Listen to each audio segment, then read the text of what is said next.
परमेश्वर का धन्यवाद करते हैं आज के दिन के लिए।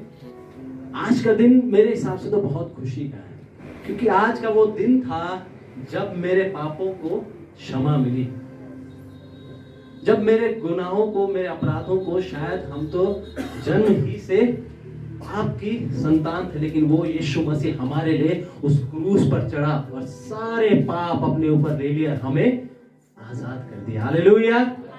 ताकि हम उस पिता के सम्मुख में खड़े हो सकें। अभी थोड़ी देर पहले भाभी शेयर कर रही थी कि वो महापवित्र स्थान ऐसा स्थान है कि जहां पर महायाजक ही जा सकता है। पुराने नियम में लिखा हुआ था कि जब महायाजक जाता था तो उसमें एक रस्सी बंधी हुई होती थी, अरे घंटियां उस रस्सी में बांधी, उसके कमर में बांधी हुई होती थी महायाजक के, वो पकड़ी हुई रहती थी रस्सी बाहर से। और वो जब पवित्र महापवित्र स्थान में जाता था तो जो नापाक होता था वो वहां ठहर नहीं पाता था परमेश्वर की उपस्थिति में। अगर यीशु मसीह क्रूस पर न चढ़ाया जाता तो शायद हम भी उस परमेश्वर की उपस्थिति को सह नहीं पाते, उसके सम्मुख में खड़े नहीं हो पाते। लेकिन उस यीशु मसीह ने हमारे लिए कि ताकि हम पिता के आमने सामने एक साथ रूबरू हो सके। हालेलुया। यूहन्ना 19 अध्याय और उसका 26 और 27 पद कोई पढ़ दे।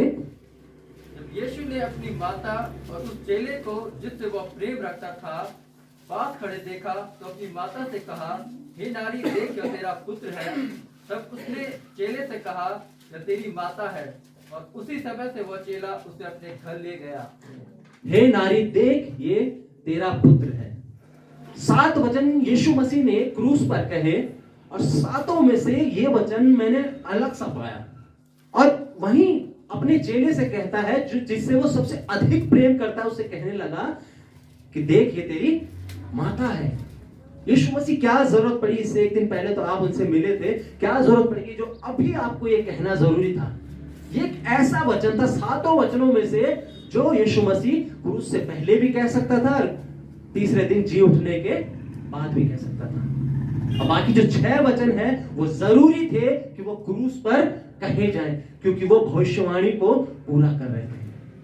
लेकिन यीशु मसीह जानता था ये सही समय है इस वचन को बताने का, क्योंकि वो हमें दिखाना चाहता था अपनी चिंता को। यीशु मसीह हमारे प्रति एक चिंता रखता है, यीशु मसीह हमारे प्रति एक ध्यान को रखता है कि मैं अपने लोगों को, अपने जनों को जो उसके हुजूरी में रहते, जो उसको विश्वास करते, जो उसको मानते, उनको कभी नहीं भूलता।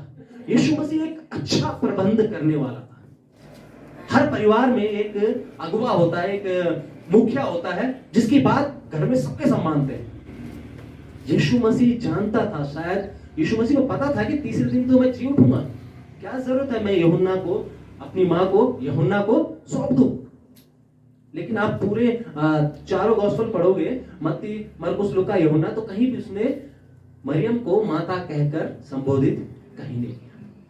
मरियम उसकी सांसारिक माता तो थी, लेकिन यीशु मसीह आत्मिक जीवन बिताने के लिए इस धरती पर आया था। वो अकेली हो चुकी थी, यूसुफ भी उसका पिता भी मर चुका था, वो अकेली हो चुकी थी और वहां पे ज्यादा कोई नहीं था, सिर्फ यूहन्ना के अलावा और कोई चेला वहां पे उस समय उपस्थित नहीं था। और यीशु मसीह उसकी चिंता कर रहा है, वो हमारी भी चिंता करता है, वो अच्छा प्रबंध करने वाला है। यीशु मसीह, हम लोग इस वचन को बहुत हल्के में लेते हैं, क्योंकि बहुत, मैं कहने लगा परमेश्वर इतना बड़ा वचन तो है नहीं। हे नारी, देख ये तेरा पुत्र है और देख ये तेरी माता है। हम लोग बहुत हल्के में 7 वचनों में इस वचन को देखते, लेकिन ये बहुत गहराई का वचन वो यीशु मसीह दिखाना चाहता था। वो यीशु मसीह हमें परमेश्वर के हृदय के दर्शन को कराना चाहता, कि उसके हृदय को देखो, वो कैसा प्रेम हमसे रखता है। वो समय सही था जब वो क्रूस पे चढ़ाया गया था। कई लोगों का विश्वास यीशु मसीह में था कि हमारा राजा है, ये हमें छुड़ाएगा, ये सब कुछ का उद्धार करता है। लेकिन जब क्रूस पर कई लोगों ने देखा तो सब के सब छोड़ के यीशु को चले गए। ये तो हमें छुड़ाने आया था, आज खुद क्रूसीफाई हो रहे हैं। लेकिन जितनों ने उस पर विश्वास किया वो नाश नहीं हुए, वरन अनंत जीवन को पाए। पहला तीमुथियुस 3 अध्याय और उसके 4 पद में लिखा हुआ है कि एक अध्यक्ष कैसा होता है, एक अगुवा कैसा होता है, एक मुखिया कैसा होता है, जो हर चीज का प्रबंध करता है। अगर आप आज सुबह अपने घर से आए हो तो हर चीज का प्रबंध आपने करा होगा। शायद आपके घर में एक बूढ़ी माँ है, शायद आपके घर में एक बूढ़े पिता है, शायद वो चल नहीं सकते, वो चर्च में नहीं आ सकते, शायद वो संगति में नहीं बैठ सकते, लेकिन आप उनका भी प्रबंध कर कर आए हो। यीशु मसीह जानता था कि मैं जा रहा हूं, लेकिन मैं दिखाता हूं कि परमेश्वर तुमसे कितना प्रेम करता है।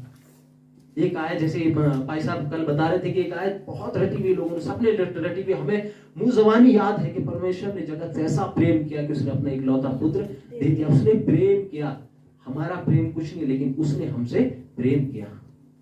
परमेश्वर का प्रेम ही है कि यीशु मसीह मनुष्य रूप लेकर जमीन पर आया और हमें हमारे छुटकारे का कारण बना।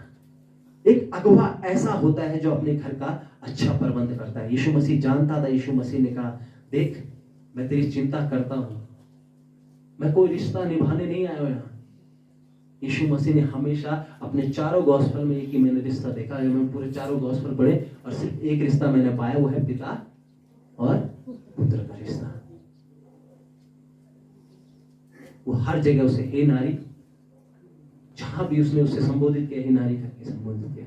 लेकिन ऐसा नहीं कि यीशु मसीह हमसे प्रेम नहीं करता, वो रिश्तों की इज्जत नहीं करता, या वो किसी से प्रेम नहीं करता, वो करता है। लेकिन ऐसा ना हो कि हम उससे मोह लगा लें। वो ऐसा समय था, उस समय यीशु क्रूस पर जब था तो जगत के पापों को उठाया हुआ था। क्रूस पर था तो जगत के पापों को उठाया हुआ था, हमारे गुनाहों को अपने ऊपर उठाया हुआ था और उद्धार के द्वार को खोल रहा था। वो ऐसा समय था, उस समय में यीशु ने अपनी माता से कहा, तू रो मत। वो बिलक बिलक कर रो रही थी जब यीशु मसीह क्रूस पे था। जैसे पास्टर विकास ने कहा, बाइबल में लिखा हुआ है कि उसको थप्पड़ मारा गया, उसके ऊपर थूका गया, ऐसी हालत कर दी, कोड़े मारे गए, ऐसी हालत कर दी कि शायद वो अपने कहते ना, क्या बोलते, मानसिक वेदनाओं से उस टाइम जूझ रहा होगा। शायद एक शब्द भी उसके मुंह से निकल नहीं रहा होगा। पूरा बदन छलनी हो रखा है, आंखें सूजी हुई है, मुंह सूजा हुआ है, चारों तरफ से लहू लहू, सर से लहू, और अपने होश और हवास में नहीं। लेकिन उस समय में उसने अपनी उस माता की चिंता करी। वो क्रूस पे था। मैं सोचने लगा, मैं कल रात पढ़ रहा था, मैंने कहा प्रभु, ये ऐसा समय था जब आपको मारा गया, कोड़े मारे गए, ऐसी हालत में शायद आप अपनी मानसिक, अपने अंदर अंदरूनी परेशानियों से जूझ रहे हो, दर्द हो रही है, पीड़ा हो रहा है, और ऊपर ऐसी अवस्था में हो कि आप किसी के बारे में क्या सोचोगे। लेकिन यीशु ने उस क्रूस पे रहने के बावजूद भी और उस मानसिक वेदनाओं के बावजूद भी अपने माता के बारे में ध्यान धरा, उसकी चिंता करी। और उसने कहा, हे नारी देख, ये तेरा पुत्र है। क्योंकि वो जानता था यूहन्ना उद्धार पाया हुआ व्यक्ति है। ऐसा नहीं कि उसके और कोई भाई नहीं थे, उसके बहुत से, मत्ती में आप पढ़ सकते हैं, उसके और भी भाई थे, याकूब, यूसुफ, उसके और भी भाई थे। लेकिन वो जानता था, क्योंकि उसके भाइयों ने भी उस पर विश्वास नहीं किया, क्योंकि लिखा हुआ कि जो कोई उस पर विश्वास करेगा वो उद्धार को पाएगा। और यूहन्ना उद्धार पाया हुआ व्यक्ति था, और उसकी मां को भी उद्धार की आवश्यकता थी।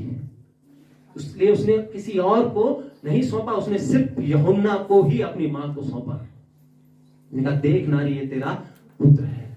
और यूहन्ना को कहा कि देख, ये तेरी माता है। जिस तरह तू मेरे साथ साथ रहा, अब तू मेरी मां के साथ रहे। और आगे आप पढ़ते रहेंगे तो मरियम ने भी यूहन्ना के साथ साथ उसके प्रचार में साथ दिया। कई बार क्या होता है कि जब मरियम बिलक बिलक के रो रही थी, यीशु मसीह अपनी अवस्था में था, उसने वहां भी चिंता करी। वो अपने उस पिता के प्रेम को दिखा रहा था कि परमेश्वर आपसे कितना प्रेम कर रहा है, देखो। वो हृदय को खोल के दिखा रहा था कि देखो वो कितना प्रेम करता है। लेकिन मरियम रो रही है, लेकिन वो जानती थी, क्योंकि पहले ही भविष्यवाणी कर चुकी, उसके सामने सब कुछ बीत चुका था। वो जानती थी कि ये मेरा पुत्र नहीं, लेकिन परमेश्वर का पुत्र है। और इसके साथ ऐसा ही होगा। जब जिब्राइल स्वर्गदूत उसके सामने आया, भविष्यवाणी करी कि परमेश्वर का पवित्र आत्मा से एक पुत्र जनेगी जो परमेश्वर का पुत्र कहलाएगा। वो जानती थी, लेकिन एक मोह जो बन जाता है किसी व्यक्ति के साथ समय बिताने में, वो उस मोह से वो वहां पे बिलक बिलक के रो रही थी। लेकिन एक माँ को मैं जानता हूं, उस माँ का जिक्र बहुत अच्छा है। और आज मैं यहाँ पे जितनी भी माताएं हैं और बहनें हैं जो घर के मुख्य हैं, मैं उनसे एक बात कहना चाहता हूं कि जब खुदा के हाथों में आप अपने बच्चों को दे देते हो ना, तो कभी भी चिंता ना करें, क्योंकि वो परमेश्वर ध्यान धरने वाला परमेश्वर है। हालेलुया। पहला पतरस 5 अध्याय उसके 7वें पद में लिखा है, अपनी सारी चिंता उस पर डाल दो, क्योंकि उसको तुम्हारा ध्यान है। एक मां को मैं बहुत अच्छी तरीके से जानता हूं। पहला शमूएल, और आप लोग भी जानते, कई बार उसका जिक्र हुआ है, हन्ना का जिक्र। वो एक ऐसी मां थी, आप पढ़ सकते हैं पहला शमूएल 1 अध्याय और उसका 24वां पद पढ़ेंगे। जब उसने उसका दूध छुड़ाया तब वो उसको संग ले गई और 3 वर्ष उसने परमेश्वर यहोवा से एक वर मांगा और कहने लगी, परमेश्वर जो तू मुझे देगा वो मैं तुझे सौंप दूंगी। क्या वो मां नहीं थी? वो खुदा ध्यान धरता है हमारे बारे में, हमारे जीवन के बारे में, हमारी चिंता करता है। और देखिए बहुत खूबसूरत कहानी आगे देखिए, क्या बड़ी अच्छी कहानी है। और 24वें आयत में लिखा हुआ है जी, जब उसने उसका दूध छुड़ाया जब उसने उसका दूध छुड़ाया तब वो उसको संग ले गई तब उसको संग ले गई और 3 बछड़े और एफा भर आटा और कुप्पी भर दाख मधु भी ले गई और उस लड़के को शीलो में यहोवा के भवन में पहुंचा दिया। उस समय वो लड़का ही था। क्या वो माता नहीं थी? अभी वो, हालांकि मेरे हिसाब से 5 साल का हो गया हुआ, लगभग 5 या 8 साल का या 4 साल का, जैसे उसने दूध छोड़ा तब से उसने अपने बच्चे को भवन में छोड़ दिया। जो इतने समय से कष्ट में थी, परेशानी में थी, जो परमेश्वर के भवन में आके उससे प्रार्थना विनती करती थी, हे परमेश्वर मेरी विनती सुन, तू मेरी कोख को भर दे, मुझे भी कोई औलाद दे तू। और आज जब यहोवा ने उसकी सुन ली तो उसने दूध छुड़ाते ही यहोवा को वो सौंप दिया। ये वचन हमें सिर्फ इतना ही सिखाता है कि देख, ये तेरा पुत्र है। यीशु मसीह अपनी माता को सिर्फ यूहन्ना को नहीं दिखा रहा था, या यूहन्ना को मरियम को नहीं दिखा रहा था, लेकिन उसकी माता को वो खुद को भी दिखा रहा था कि जब तूने खुदा के हाथ में अपने पुत्र को छोड़ दिया तो तू चिंता मत कर। हालेलुया। और हन्ना अपने पुत्र को परमेश्वर के भवन में रख दिया। और उसके 26-28 में पढ़ रहा हूं, तब हन्ना ने कहा, हे मेरे प्रभु, तेरे जीवन की शपथ है मेरे प्रभु, मैं वही स्त्री हूं जो तेरे पास यहीं खड़ी होकर यहोवा से प्रार्थना करती थी। यह वही बालक है जिसके लिए मैंने प्रार्थना की थी, और यहोवा ने मुझे मुंह मांगा वर दिया है। इसीलिए मैं भी उसे यहोवा को अर्पण करती हूं कि यह अपने जीवन भर यहोवा ही का बना रहे। तब उसने वही यहोवा को दंडवत किया। हालेलुया। एक मां का दिल जो होता है ना, वो अपने बच्चे के प्रति बहुत ज्यादा कोमल होता है, वो जल्द से पिघल जाता है। एक शब्द कहते हैं ना, पसीज जाता है। लेकिन मैं उन माताओं से कह रहा हूं, जब आपका बेटा अगर आज भवन में है, शायद उसे रात में बुला रहे हैं काम के लिए, शायद उसे दिन में काम के लिए बुला रहे हैं, लेकिन अगर परमेश्वर के भवन में है तो वो परमेश्वर के हाथ में, और परमेश्वर के हाथ में उसे कुछ भी हानि नहीं होगी। वो परमेश्वर ध्यान धरने वाला परमेश्वर है। कभी भी परेशान मत होइए कि बार बार बुला लेते हैं काम के लिए, बार बार ये कर लेते हैं। मेरी माँ हमेशा कहती कि तू हमेशा भग जाता है अपने काम से, घर के कामों से, चढ़ जाना। मैंने अपनी माँ से बोला, मैंने कहा मम्मी आपको जरूरत क्या है? कहती ये इतना काम पड़ा हुआ है, अभी आजकल हमारा काम चल रहा है, इतना काम पड़ा हुआ है, कौन करेगा? मैंने कहा अभी तक इतने साल हो गए, हमारे पास तो कुछ भी नहीं था, सब कुछ तो खुदा ने दिया है, अगर मैं उसको छोड़ दूंगा तो ये भी नहीं रहेगा। मैंने कहा जाने दे, वो अपना इंतजाम करता है। हालेलुया। उसने अपने बेटे को परमेश्वर के हुजूरी में छोड़ दिया कि ये यहोवा ही का बना रहे। हालेलुया। दूसरा अध्याय उसके 21वें पद में परमेश्वर का उसकी और भी ज्यादा सुनता। हालेलुया। जब आप अपने बच्चों को परमेश्वर के भवन में आने से नहीं रोकते हो, जब उनके बड़े खादिम, उनके अगुवे अगर उन्हें कुछ काम के लिए बोलते हैं, उनसे नहीं रोकते हो, तो परमेश्वर और भी आशीष आपको देता है। दूसरे अध्याय उसके 21वें पद में लिखा हुआ, यहोवा ने हन्ना की सुधि ली और वो फिर से गर्भवती हुई, उसके 3 बेटे और 2 बेटियां और हुई। हालेलुया।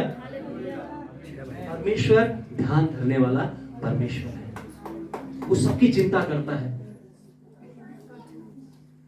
जब यीशु ने अपनी माता को देखा तो अपने चेले से कहा, देख ये तेरी माता है। वो यही दर्शाना चाहता था कि परमेश्वर हमसे कितना प्रेम करता है, वो हमारी चिंता जरूर करता है। हालेलुया। परमेश्वर आप सबको आशीष